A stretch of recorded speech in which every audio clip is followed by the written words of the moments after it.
how do I identify which patient of mine needs a psychiatric referral? How is it possible that you did not see depression, anxiety, bare minimum? Sir, कुछ red flag sign हैं, some questions which can help me identify easily. Like I said, mood. Somebody will tell you, or you ask for when you feel those signs, or family that मन change हुआ है, mood change हुआ है, और anxiety रहती है, सोच ज़्यादा आती है, thought related changes, behavior changes, academic or work performance changes. So some of these things you are seeing. ये नहीं है कि तुम नहीं देख रहे हो. But the thing is, somewhere you feel I may not need to refer. Sir, we talked about specialities. Sir, what about the options available for a psychiatrist after MD? But yes, there are specialist areas. There is addiction psychiatry, there is child adolescent, there is forensic, there is geriatry. Some parts of the world, there is consultation liaison. Well, you have integrated AI and tech in mental health programs, educational. That's my understanding of AI. Is it good enough right now? Of course, it needs a lot of improvisation.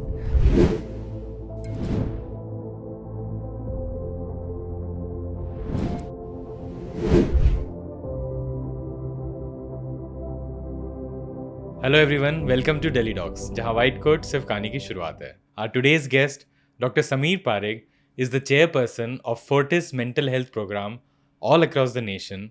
Apart from designing the mental health program, designing Adayu, a mental health facility, he has been instrumental in taking mental health to the community. He has written books for them. He has developed apps, integrated AI and tech in those things. So let's quickly start this podcast and ask Sir how he did it. Thank you, Sir. Thank you for coming to the podcast. Pleasure. Sir, in the past 5 to 10 years, psychiatry or mental health specifically is becoming so much popular, not just between doctors, but also common man, patients. Everybody is talking about mental health. What changed, sir? Why did it boom? 3 in 4 people suffering from psychiatric disorders, even today, do not seek help, do not reach help. Okay. So the question is there more conversation? Is that conversation real enough that it's making an impact? Has the impact been significant enough? Have we been able to cut through the stigma and the discrimination? Have we done enough? No. Just because your algorithms give you more feed on what you've seen, just because a handful of people have spoken more about it than what they have, let's say, a couple of decades back, that doesn't change the fact that millions suffer in silence. And that's a fact. So if we want to believe that we've done a lot, then no. Have we done enough to feel there is a change? Yes. Should we stop? No. Right. And that's the only way to look at it. Conversations have not converted into what you or I would like to believe is change enough. Once that happens, then I'll say that, okay, we've made an impact. But I still think there is something to celebrate. It's not completely... I mean, nothing is life. Nothing in life is all or none. That's not how life works. Right. Right? Every step is a step.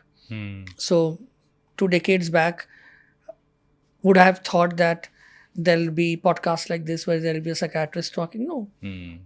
Definitely not. But does that mean that we've reached enough? I don't think that's the case. I think this false understanding that because lots of people are talking about mental health related issues has actually resulted into a significant change in help seeking behavior. That is not really true.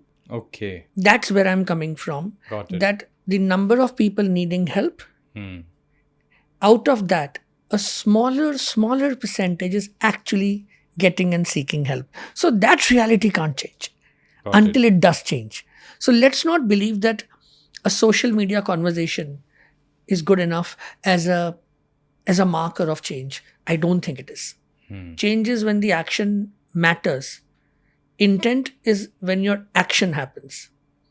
Conversation is when conversation matters when it comes in behavior. Right. If the behavior doesn't change, then mere chatter is just chatter. When you took psychiatry, it must be really, probably unpopular would be the right word to say. What made you So take? popular to care of, I am not sure how to, I mean, let us ignore the word. Got it. But yes, when I went in for my PG conversation, so I still remember we were standing in a line, and I remember a colleague of mine standing behind me in the line and was asking me that, are you sure you're taking psychiatry? I said, absolutely sure. If I won't Okay. get it, I'll skip. And So which year are we talking about? talking about, I think 96, 97, I'm not sure, but 97, Okay. I guess, 96, 97, somewhere around that time. And I went in and I said, psychiatry. So I'm from BJMC, Civil Ahmedabad. So I Right. said psychiatry, BJMC, and Ushabin, as in the PG teacher. You have to choose your.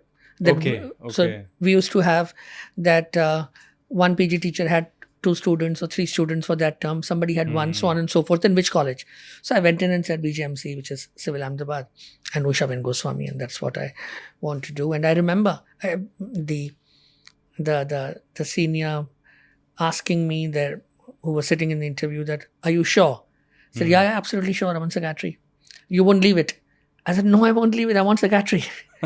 And so that's then. So yeah. So but what drove this passion towards psychiatry so early in your career? Yeah, the honest answer is that in MBBS, if I go back actually, if you would have asked me way back in 89 when I passed my 12th and when entered the branch of medicine through All India PMT, so we used to call it PMT. Right. So at that time, I did not even know this branch exists, and that's the truth. Way back in '89, in a school, wouldn't have thought. I didn't know what psychology is. That's a fact. Like most students in those times, in your third MBBS, you would not really read psychiatry because you would expect that in the option the question would miss, and the rotation of psychiatry was almost like a break that you can get. Yeah. Right. I mean, no denial to that. I was no different. And then I did my internship. I did it from Bara Hindu. Okay. And so I did my entire education from Civil Ahmedabad. Just the internship, I came here because I'm from here. And then I think somewhere around that time, I was reading a bit, and I was getting intrigued by the fact that how talking and how support actually makes a difference. And that's something that I found pulling me at some level. So towards the end of my internship, Right. and I'd actually enjoyed internal medicine posting.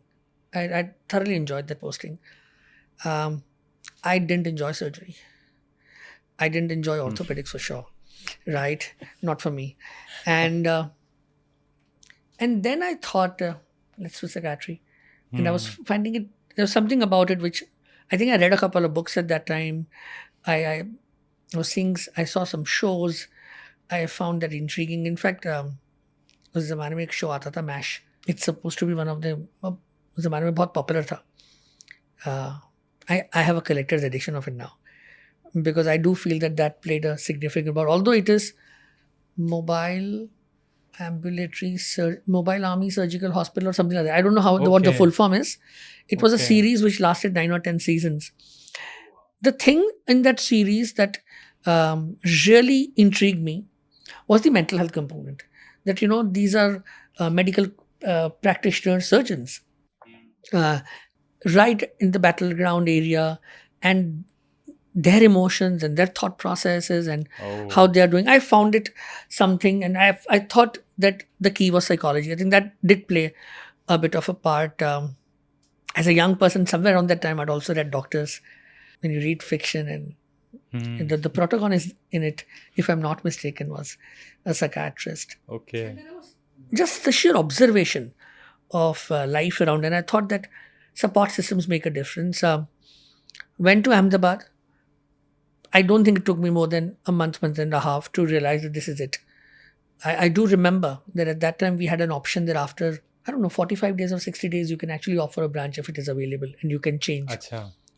But just the first month and a half, it was very, very clear to me that probably the best decision of my life. I still believe that if I live my life 100 times again, I will. This is one decision which Will I'll not. keep repeating and repeating and repeating because I couldn't have been doing something different. Well, we all know how it turned out to be. So good for everyone, sir. No, it's one needs to understand everything about an occupation, the benefits and the hazards, right? So you start your career in a branch.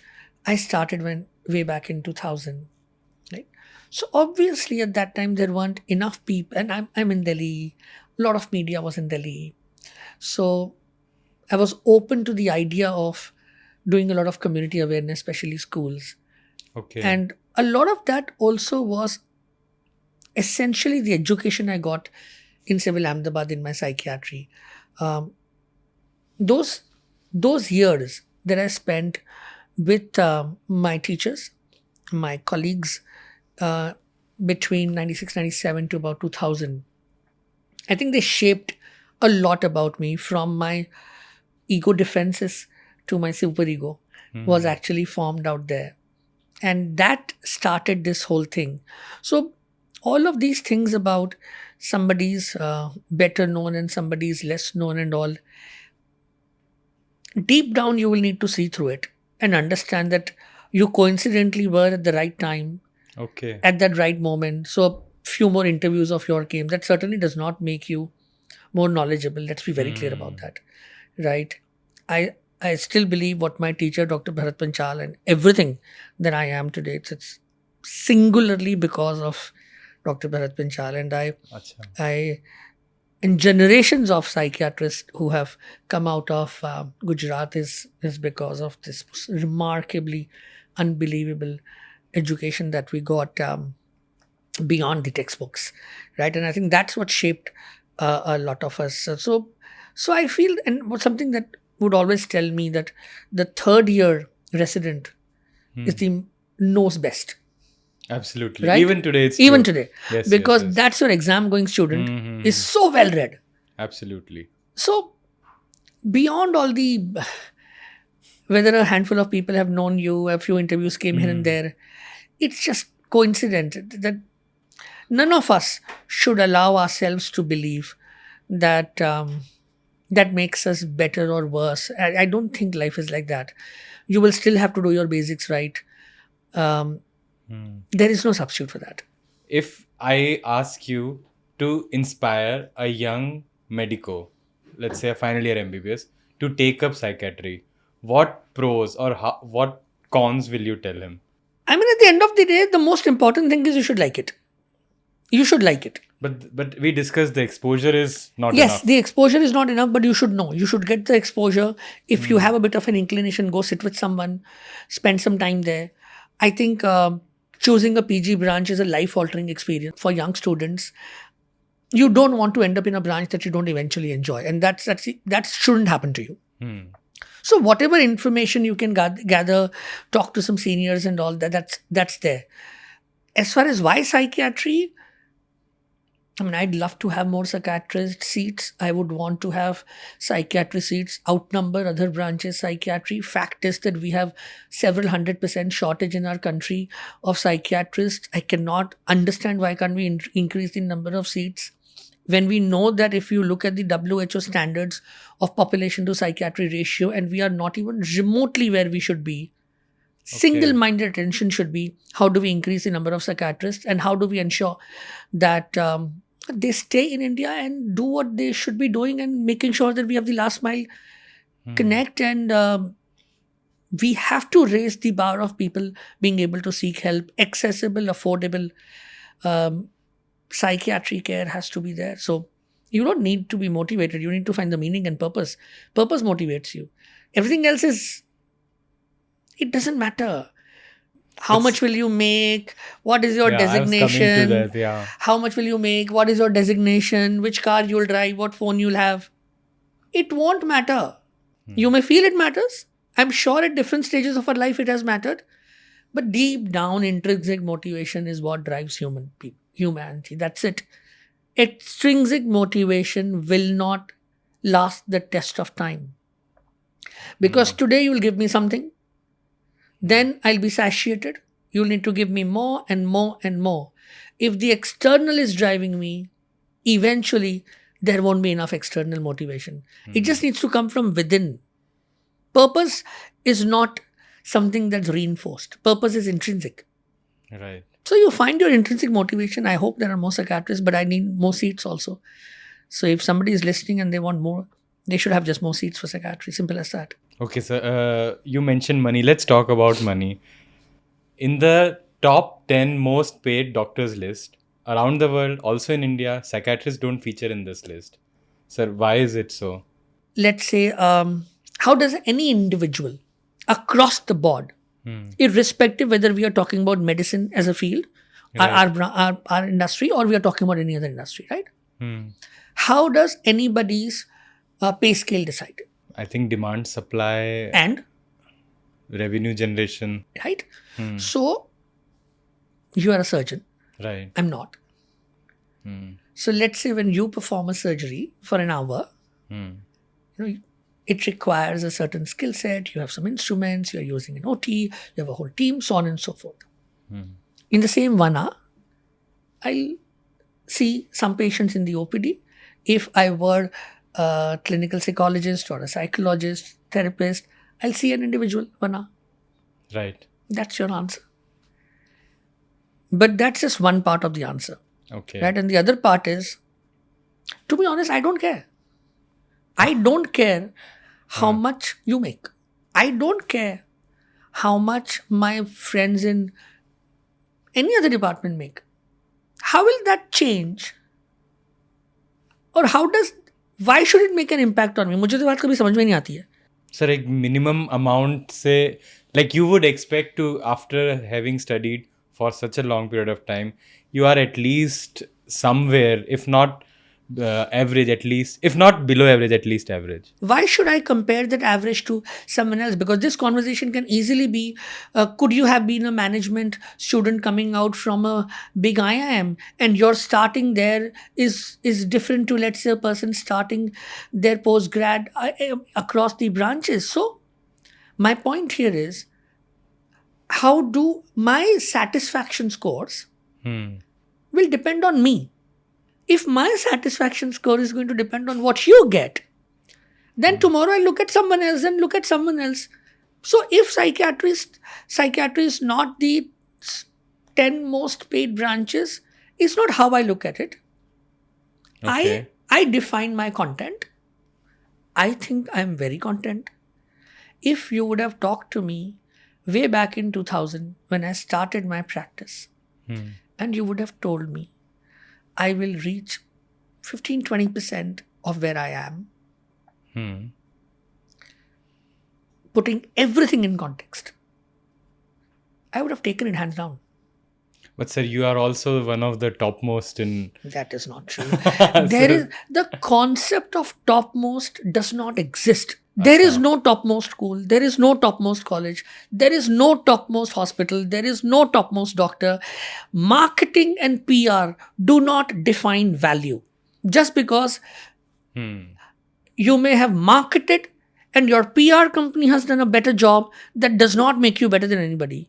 Third year resident is still the best person in that room to treat you. That will never change.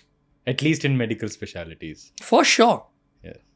And again, the thing here is that we get swayed so easily. You will never find content. I mean, no matter who you are, you won't find your contentment if you're always going to compare to others. Why can't I compare to where I started from? Why can't I compare to a day when I came and I was told, don't practice psychiatry?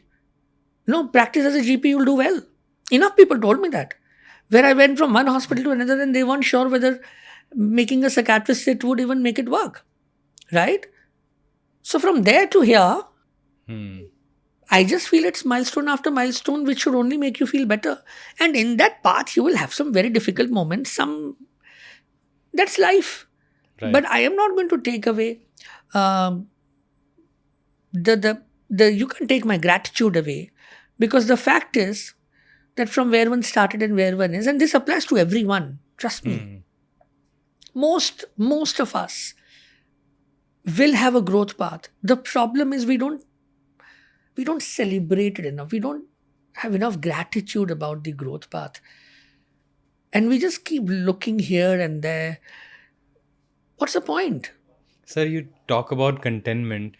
When in your career, for the first time, you felt like, okay, I have done good so far? Two answers to that. I'll continue with the conversation. I'll remember what Dr. Vankar sir, highly respected guru from Gujarat.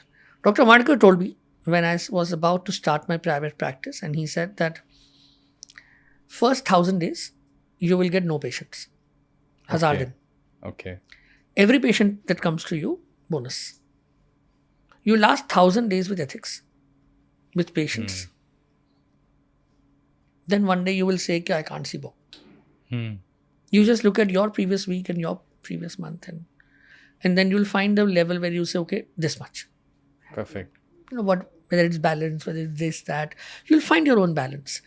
But you will have to go through the rigor. There is no substitute for that. And just because you've studied for 12 years, that does not mean that you're entitled to something big. Yeah, got it. That's life. You may have got 99% in 10th. You'll still have to do well in 11th, right? Absolutely. You may be a board topper in 12th. You'll still have to clear an entrance exam. You are a gold medalist in MBBS. You'll still have to clear the PG. That's never going to change. You did a great surgery last week. You have a surgery tomorrow. You will still have to do it well. That's life. अब बात करते हैं about some decisions just after psychiatry. Like there is a major confusion, not just after psychiatry, after any other branch, but let's stick to psychiatry. To keep on doing or enter a government medical college, choose the academic path, or to go into corporate hospital, or maybe start your own clinic. There can't be one answer and one path to this. I can look back at my own colleagues. We all started together.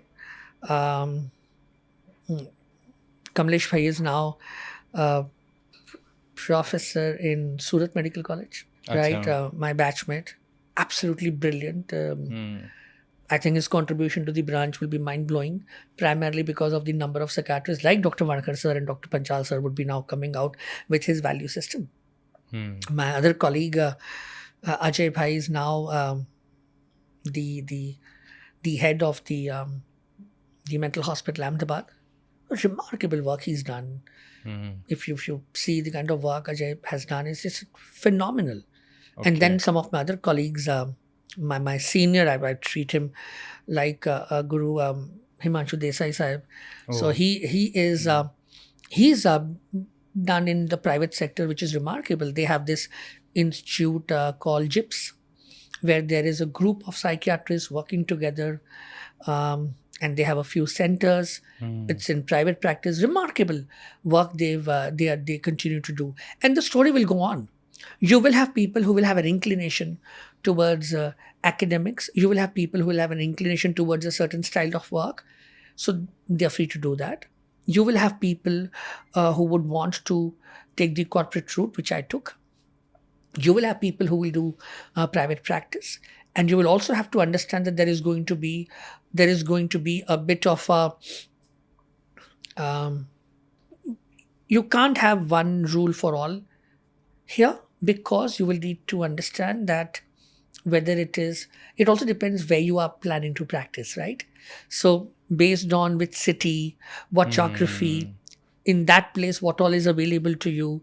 So some of my colleagues are doing standalone work and some brilliant work in different parts of the world and in India.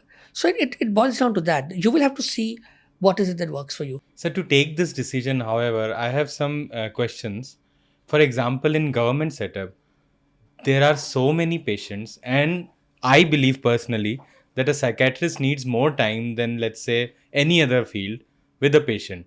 And if you are barged with 100 patients for a day in a government hospital, do you think you will be able to, or anybody is able to deliver the care, the first reason for which you came into this field?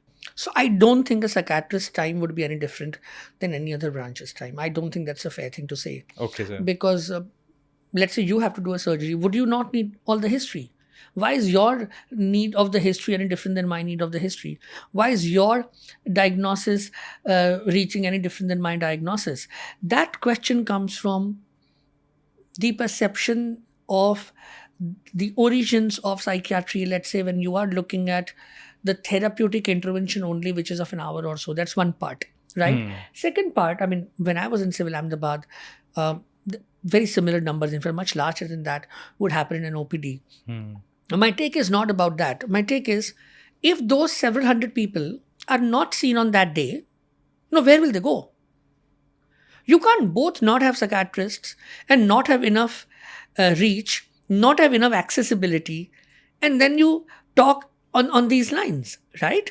It just doesn't match. You'd much rather have the right help and right intervention being given.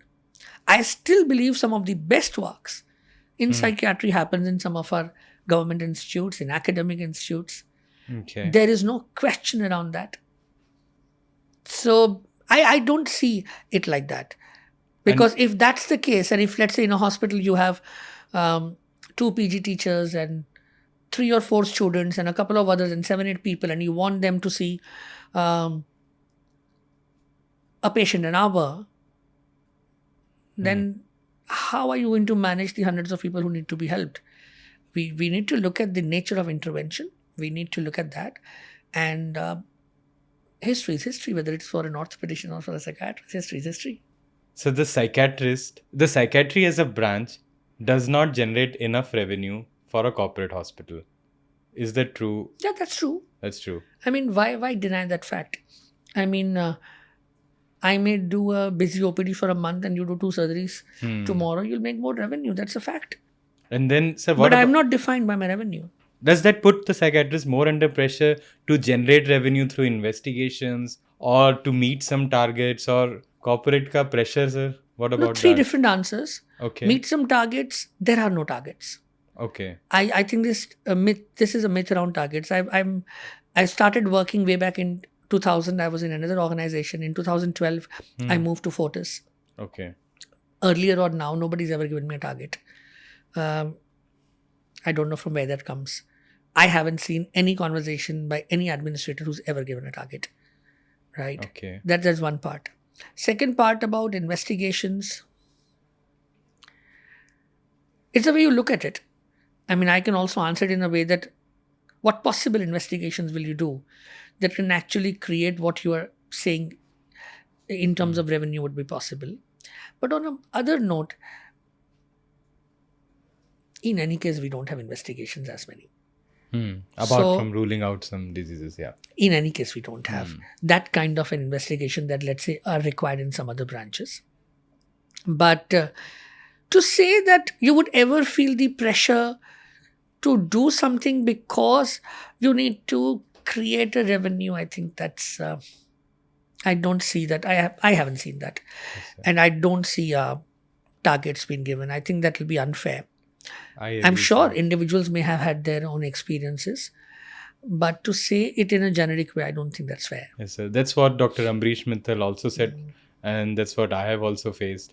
So I think I also agree, sir. I think that's just a myth. Sir, coming to today's time, you are the chairperson of the Fortis Mental Health Program. What difficult decisions you had to make? Did you have to fight the corporate structure, or just tell us about it, sir? See, fight is an exaggerated word. I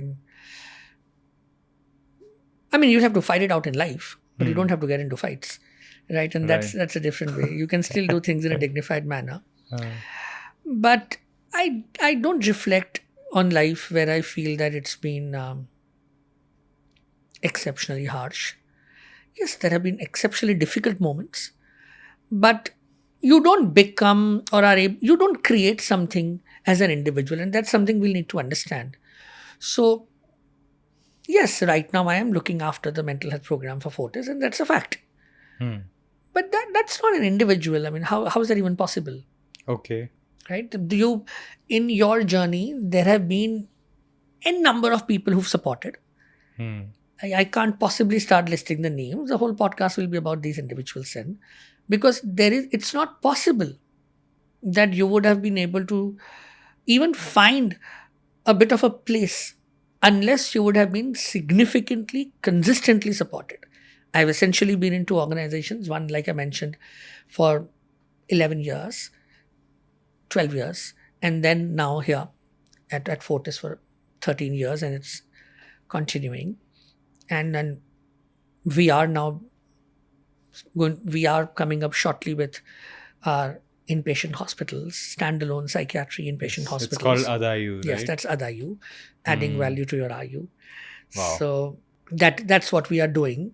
But that's what an individual's doing. I mean, that's narcissism. The journey would have happened irrespective. I mean, if I wouldn't have been there, somebody else would have been there. And that's one can't lie to the mirror. You have to have gratitude. You need to understand, and you will have hits and misses. You will make lots of mistakes. You will have people who will stay with you. You'll have people who will feel that you are not the best person to work with, and that's life. But you will also have people who will feel that you are a person to work with, and the same applies. I mean, there are times you will find you will struggle with people, sometimes with colleagues in other branches, sometimes with administration. But there will be more often than not people who will be supporting you. You don't create something without support, and whether it is colleagues from other specialities, whether it is people who are decision makers, so all of them. And so that's how I reflect on it. And any journey will be like mine or yours. None of our journeys are very different. Our narcissism makes us feel that my pain is more than yours. Our narcissism makes us feel that my success is more deserved than yours. Our narcissism makes us feel that I'm more special than you are, or my troubles have been more special than someone else's. Fact is, you've burned the midnight oil when you were in 3rd MBBS, and so did I. We've all gone through you've gone through your MS final exam, and you would have had your panic, and I've gone through my MD with my anxieties. And that's it. That's life. So in our education also, you would have had some professors who would have been so tough on you, and some who would have been like just a blessing. Right. That's life, right? Sir, if I dissect deep into your, or maybe further into your CV, I also see a lot of educational programs. For example, you have integrated AI and tech in mental health programs, educational. You have also done a lot of work in children psychiatry. So please expand on these 2-3 things. So schools is something I believe that is, and I still believe schools is something which is the place where we can have maximum societal impact. Okay. मुझे ऐसा लगता है कि by the time हम adults होते हैं तो बहुत समझाना बड़ा मुश्किल हो जाता है, right? But formative years होते हैं बच्चों के. So if in schools we are able to give them the right kind of skill set. See, we are actually these young humans who go to schools, and we are preparing them for life as adults. Life is not about physics, chemistry, maths. It has its own importance, no doubt about that. But life is not about physics, chemistry, and maths, or bio and whatever else subjects are there. Life is also about the right kind of skills to be able to navigate life. Okay. And those aspects, life skills, psychological first aid, working around bullying. I believe mental health curriculum needs to be integral to school education. Some of those things will actually shape the future. So that's how Fortis School Mental Health Program is. Fortis School Mental Health Program is without any cost to any school. Anybody who wants anything across the country for doing any life skills, they can just give us a call and that'll happen. We're very clear about it.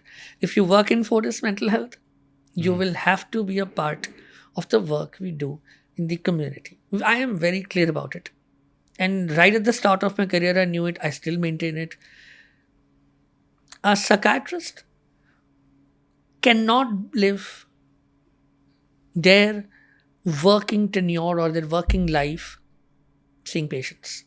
I think in a country like ours, where there is enough work to be done in stigma and in community education, in creating the right social support, that if I were to only sit in my chamber and see patients from morning till night, yes, I did help enough people Right. with the disease, but I don't think my impact was enough.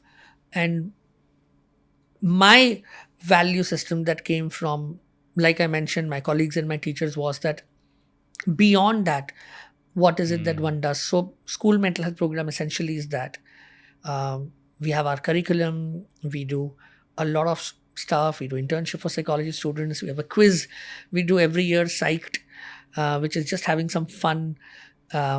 It's inspiring. You have also a comic book. Yes, I did write a comic. Yeah. As comical as it may be, but yes, I did write a comic. I'm not sure. That was for the kids. Yeah, it was Okay.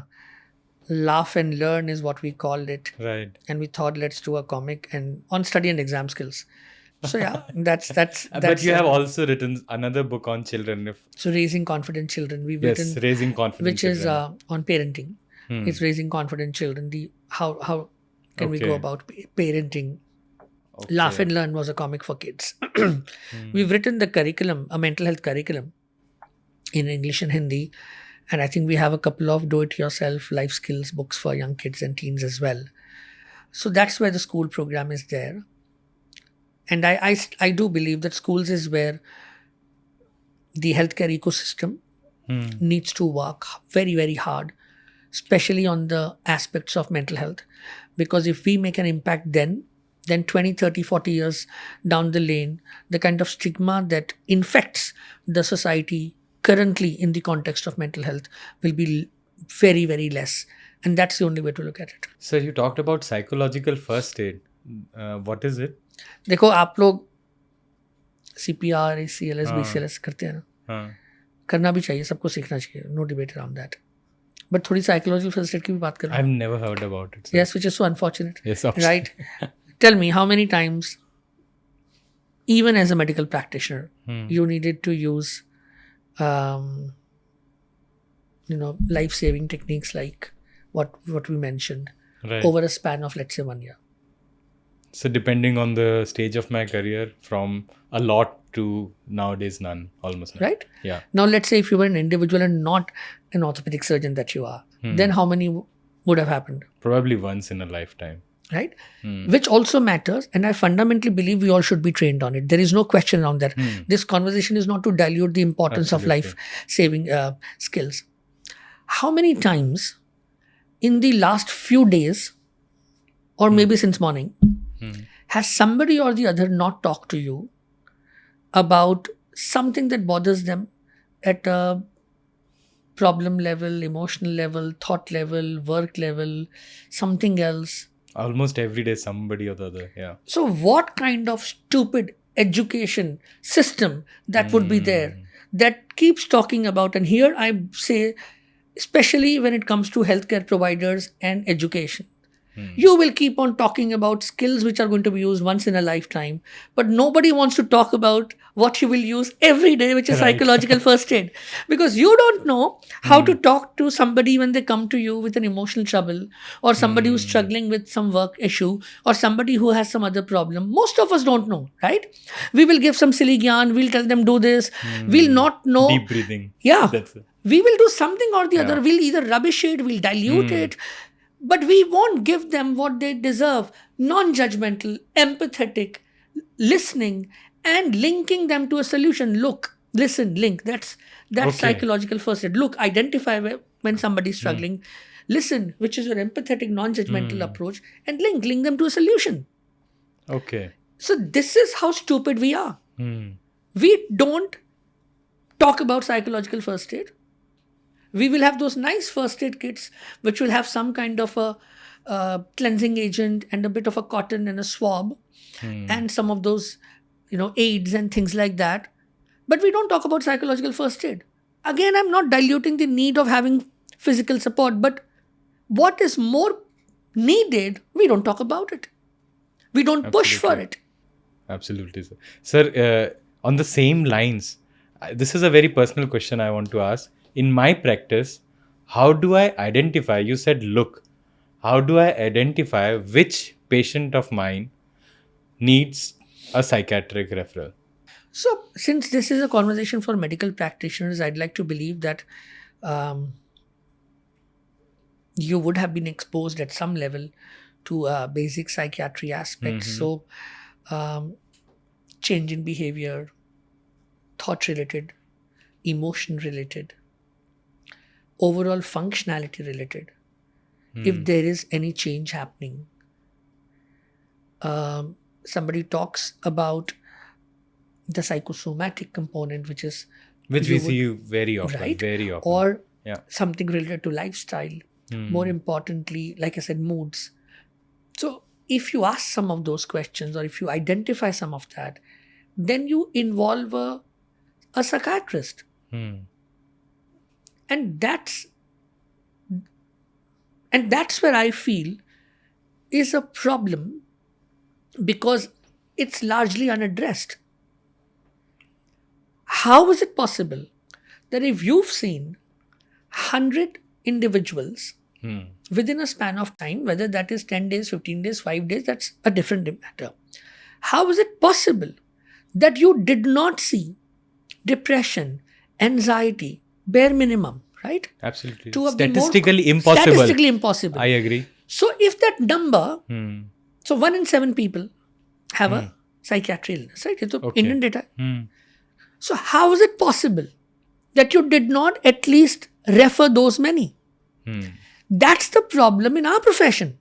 Absolutely. The healthcare provider, which is the medical colleagues and healthcare institutions, where are those? How are you not a part of that? So the stigma, if you truly look in the mirror, starts from our own selves.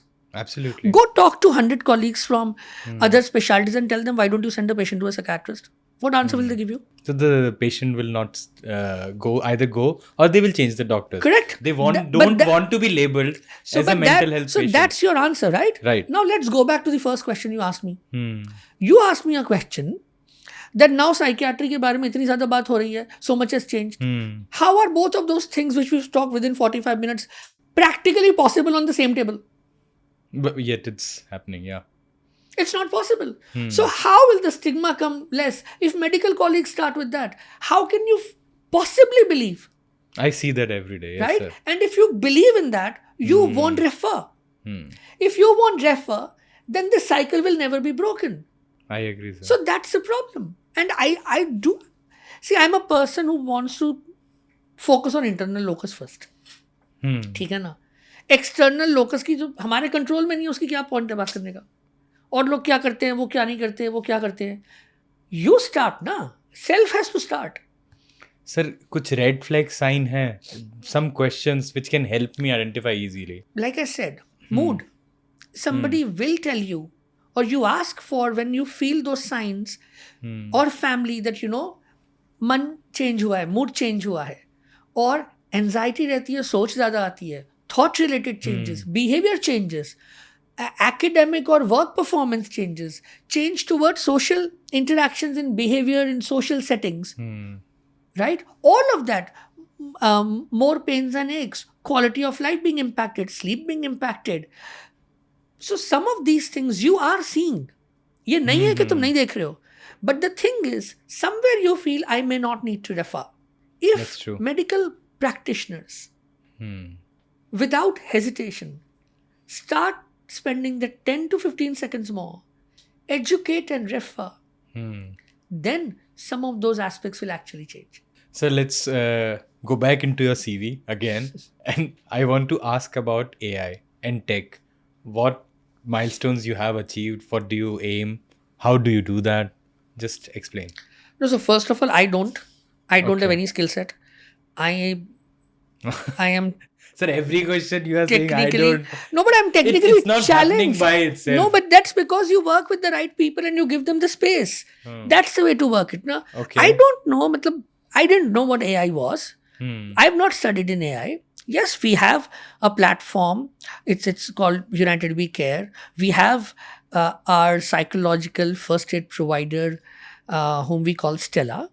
And I've learned most of my understanding of AI comes from a good friend, Saurabh Banerjee, right? Who's the brain behind this AI Stella that I'm talking about. Okay. And United We Care are our partners. So is this freely available?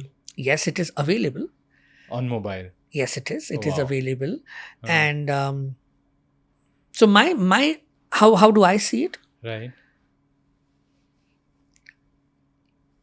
Fact, there are less experts in the country. Correct. Fact, the prevalence is high.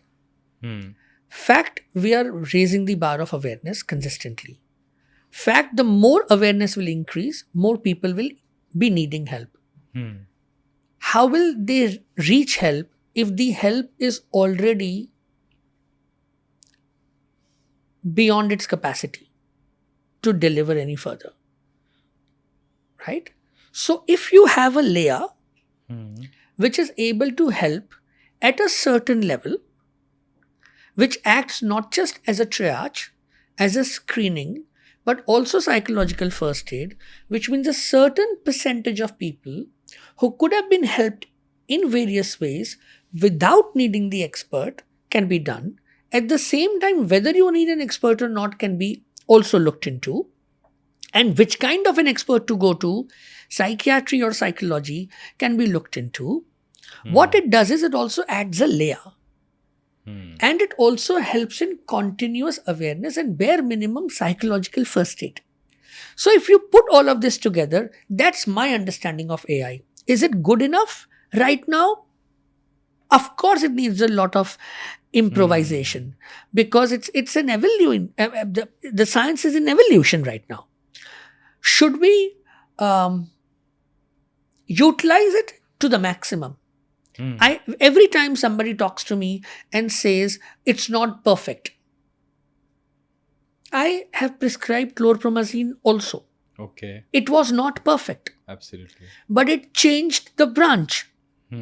If we would have not used way back in 50s, if our seniors would have not used it, today you would have not had the second generation and the other antipsychotics, right?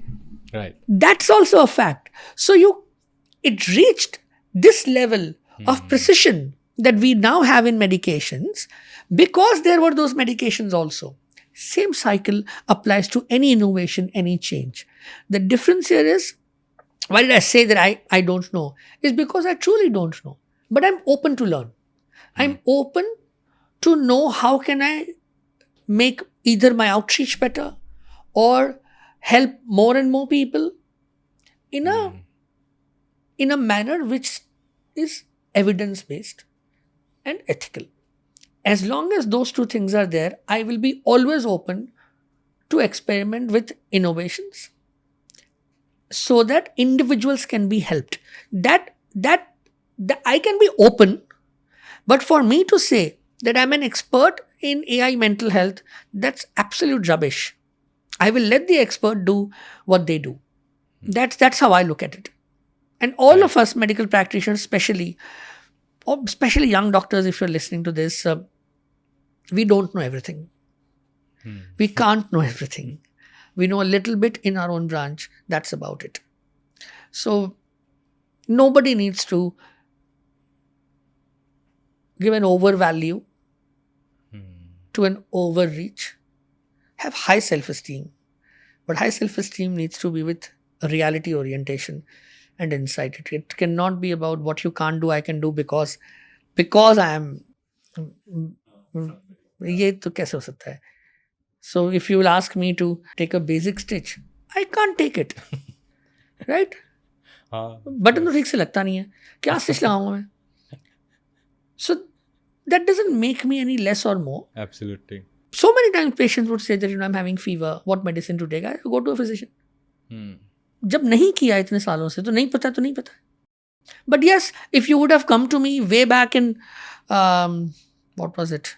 96 when I was doing internship, and if I was in my internal medicine internship at night and you would have come to me, I would have treated you.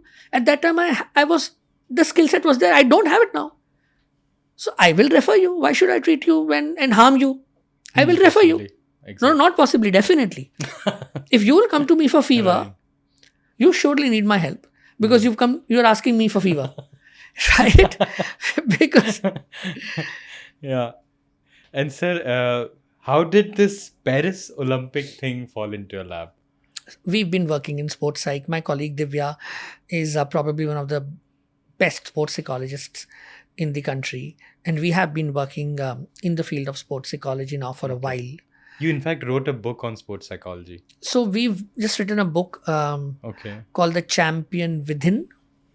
Hmm. Um, it it's you it's talking about lessons that you, me, and everybody can have for our own life through the science of sports psych, because sports psych is performance, motivation, going through the ups and downs. Hmm. How do you maintain that aspect, the ethic, the approach to life, the difficulties, working under pressure, under difficult. It's not an easy life that an athlete Right. goes through, right? So if you can give them what helps them reach their optimum performance and maintain it, Hmm.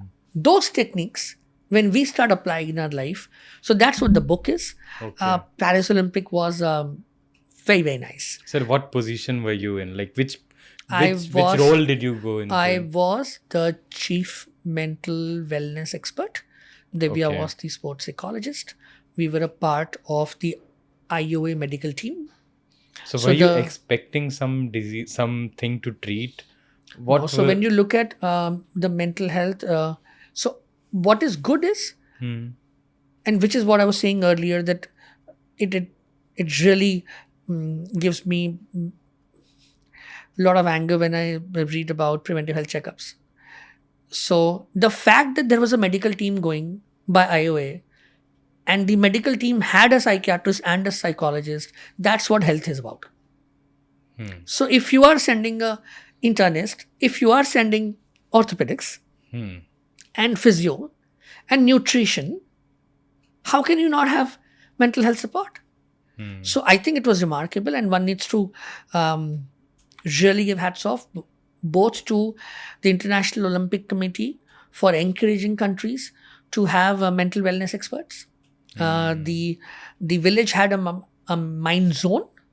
I think that's what they called it. If I'm Okay. getting the word wrong, but which had virtual simulation, relaxation, some real positive aspects of well-being Wow. was there. It was very nice actually, Hmm. and it was in the practice gym area, so which was so Okay. nice that you Right. would also have the physical training happening, and in that was the mind zone. And I think one needs to also,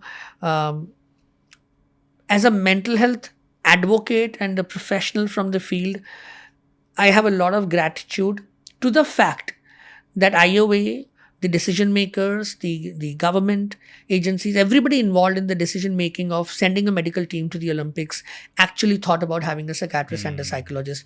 For that, I forever have gratitude. It just doesn't matter. It coincidentally happened to be me. Whoever would have gone, I would have had the same amount of gratitude, because our branch needs to be on the table if there is a table, anytime and every time.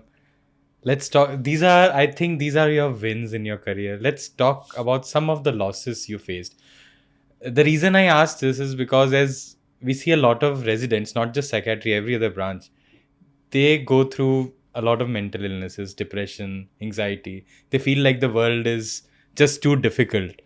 But it would be great if we all could learn some lessons from your losses. How did you overcome? My honest answer, and however cliche it may sound to you, I don't remember too many of them, because I don't. Okay. I think over the years, one has just become programmed into optimism. Can be learned. If you think it can't be, then you're mistaken. I Acha. remember all the good things, and continue to have gratitude. I just have gratitude. That's it. Everything else is the path. But we will have difficult moments.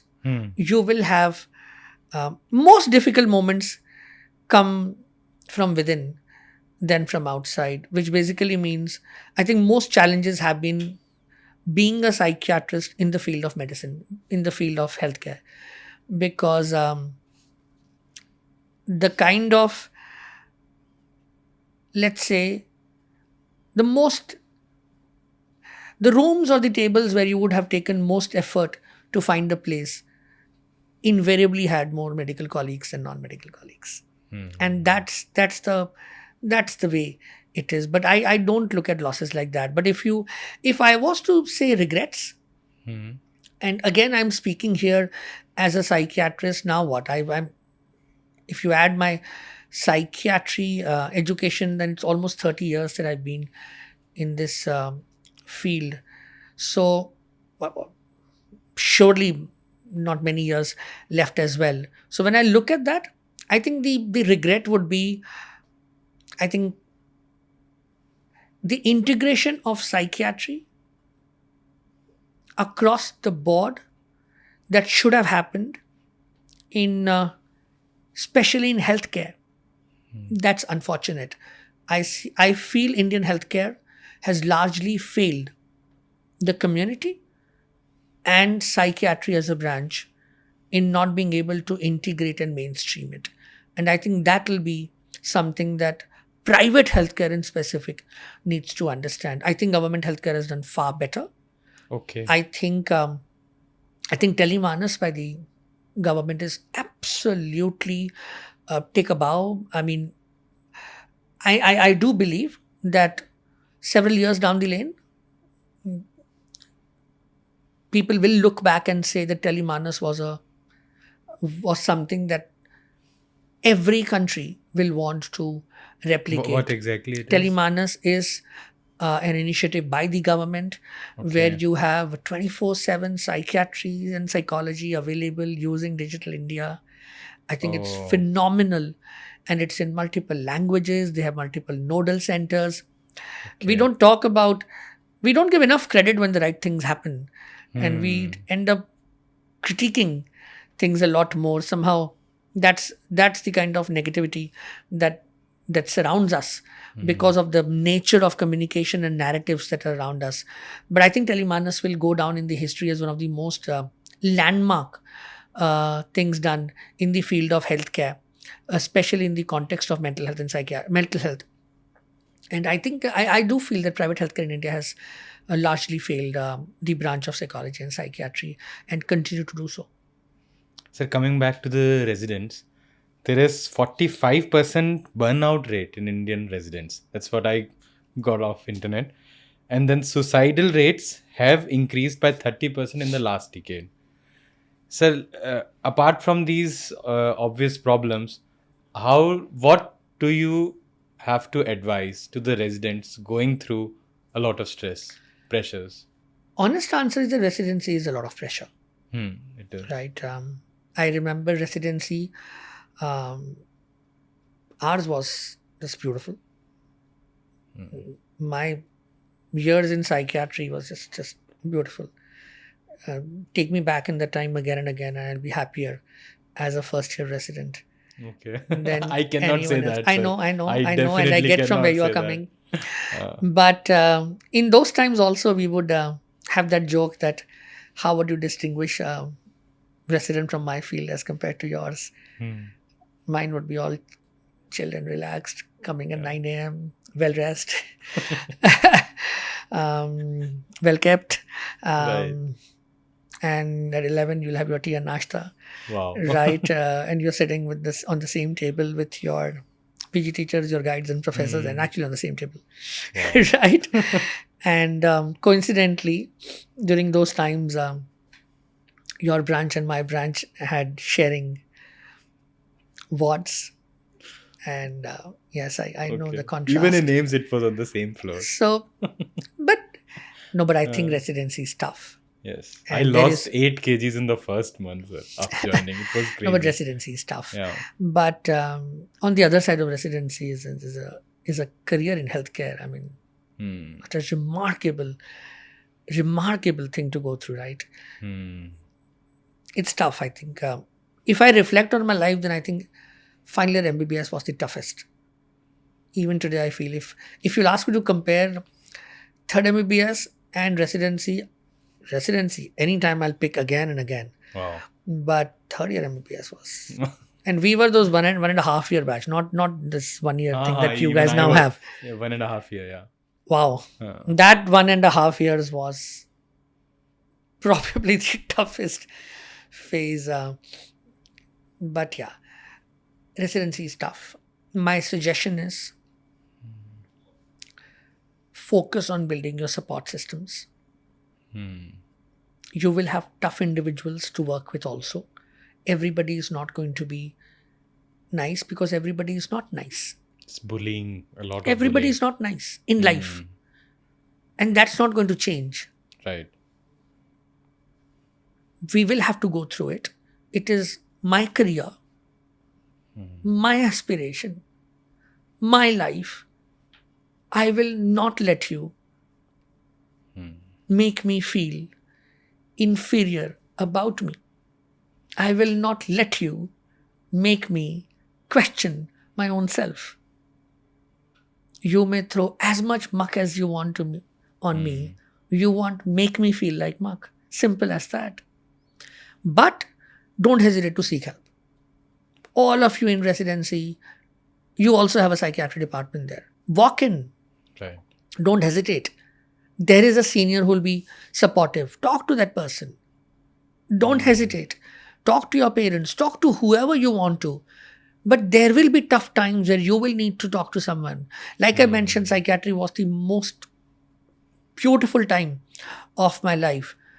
But so many times during those times I went and got help from colleagues, from peers, from juniors, and from my teachers. And continue to do so now. If today also I'll struggle, I will give a call to Kamlesh Bhai or Himanshu Bhai or Panchal Sahab. I will do that. Don't hesitate to seek help. And on the context of suicide, suicide is preventable. It's the societal responsibility of everyone, more so of healthcare providers, to make sure that you have very clear, robust suicide prevention approaches for medical students and resident doctors as well. Whether it is in terms of crisis intervention, whether it is in terms of awareness and helplines, whether it is in terms of giving them skills and support. But a single loss of life and here because we are talking about medical students, I am using that as a context, but a single loss of life to suicide is a societal collective failure. And we should be remarkably ashamed of ourselves if we have a medical student around us whom we lose to suicide. It's just unacceptable. And it needs to be seen as our biggest failure. There is no bigger failure than to lose a medical student to suicide. In a medical college, in a hospital where there is support available, it's just not okay. Sir, I would like to add something to this. I also feel, sir, that the students should also feel that the professor bullying them is not above the law and also not above the medical system. If they really feel they are bullying, they should go and talk about him to the seniors, to maybe psychiatric consultant, somebody. And help is always there, I think. Schools, colleges, medical colleges, workplaces. All of these places have bullies. Bullies need to be stopped. Mechanisms and provisions to stop bullying from happening has to be there. But the fact is, there are bullies and there are systems that enable bullying. They shut their eyes to bullies. And that's a harsh reality of an unkind, inhumane society that we are becoming. I'd written a post some time back that value is not a number and spine is not an organ only. Wow. And if we don't get it, it's very unfortunate. So, coming to this another important topic, substance abuse. The rates have gone really high among residents, among teenagers, in fact, as well. So there is another problem. A lot of celebrities, such as Elon Musk himself and Seth Rogen, have used marijuana on screen. They have described the experiences as really amazing. Also, celebrities like Steve Jobs and like really successful persons, these have said on screen, I have it written here, taking LSD was a profound experience and it was probably the most important thing in my life. So how do we as healthcare personnel counter these arguments now? Somebody who's not a subject matter expert doesn't need to be taken seriously when they're not speaking about the subject matter that they're not an expert in. If you decide to listen to someone about an area which is not their expertise, it is your problem and not theirs. You choose your role models. They don't ask you to become your role models. You choose the right role models. It's like if I'm giving an advice on backache, then you are stupid to listen to me. And if you are giving an advice on what to do in depression, then also you're stupid to listen to it. If you were in your exam, you go back to your MS exam. If you're in an MS exam, you were asked a question, you'll give an answer and you'll quote a reference, right? Right. Your reference is not going to be some of these people Absolutely. who gave some comment, or your reference is not going to be some social media platform or a so-called influencer. Your reference will be a peer-reviewed, evidence-based journal. Because subject matter expert. I wouldn't bother about what people say. I'll just see what are their credentials. You may be successful, but you are successful by doing hard work in one area of your life. And I will want to learn that skill from you. But if you so happen to also comment on a specialty that you may not have understanding of, and you are giving a personal anecdotal, which is the lowest form of evidence, if any. You are giving a personal anecdotal experience. You have a right to say what you want to say, but I'll choose not to believe it because I would want evidence. So talking about influencers, social media and doctors, do you have some advice to the doctors who are on social media? No, you should be. We should all be where narratives are being shaped. We should all be there. Because if we are not there and if our voice is not there, then there are those voices which are not coming from our respective fields. I would have more and more medical colleagues speaking to more and more people and utilizing these mediums which have a bigger outreach than what we can imagine. But remember, you're a medical expert. You don't need to be who you are not. You don't need to be swayed by what is perceived as trend or a style that you are told is only the effective means. Make sure that you don't lose the path of science. That's the most important aspect. Everything that you say or you write, imagine that your PG teacher is going to read or see and deciding whether it is scientifically correct or not. Just always remember that. That's a great way to screen. I just don't want to embarrass Dr. Panchal. No, I'm very clear about that. And I have, truth is that I have, but I'd like to embarrass him as less as I can. Yeah. And if he's watching this, then if I ever get embarrassed you, then it's just a pattern of my life. Right? Sir, what about the real don'ts? What I feel is a lot of doctors in trying to do marketing, do a lot of things on social media that are unacceptable. So I would like to listen to some of the don'ts, at least, if not do's. So this is a personal opinion, and everybody can have their own choices that they have to make, but I am uncomfortable with testimonials. Patient testimonials. Yes, I am uncomfortable.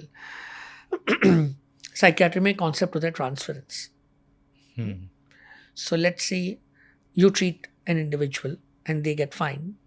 So they obviously feel a lot of gratitude towards you. Right. And then you tell them, can you make a video so that others can benefit? They'll do it for you. But you actually use that transference and then you make this video or this still, put yourself there or your organization or whatever, and then you share on social or at any platform. I think it's questionable. And I would like to see a world where testimonials which have become advertising, PR, marketing tools. I think it's also That against needs to some stop. guidelines. I'm not very I sure. hope there are, and I hope if they are not, I hope there are guidelines, and I hope they are implemented. If there are not, then I think there should be there. If somebody by their will want to share their own experience, they're free to do that.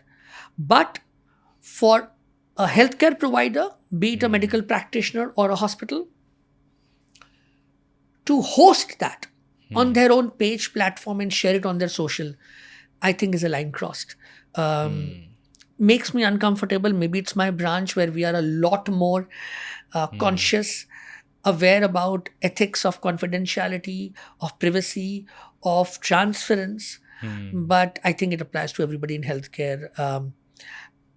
I think I know. I mean, I'm convinced that somewhere in future, these testimonials, the way we have them right now, will not happen. I just feel that it should come from within the healthcare providers and not necessarily when a law is made. But if it doesn't come, I'd like the law to happen as soon as it can. A very specific question. What advice do you have for a young MBBS student, for a young resident, and for a common man? Young MBBS student, you are lucky enough to be in probably one of the best fields that is there. I don't think there's any field that can have an impact like medicine has. I know there is a lot of talk around, not many people want to take it and all that, but I think medicine is an absolute blessing to be in a field and be a student for life. Keep learning, no matter how much experience you have, no matter how many degrees you have, no matter how many fellowships you have. If you stop being a student, you've somewhere lost the path. You don't have answers to all questions. If you ever feel you have answers to all questions, then you actually missed the bus, because you can't possibly have answers to all questions. So that's great. Very well said, sir. I think I learned a lot from this podcast, and I'm sure all of you guys must have learned a lot too. So if you liked it, please comment on it, what we did wrong, what we did right. Share it with your friends and family, and of course, subscribe to Delhi Docs.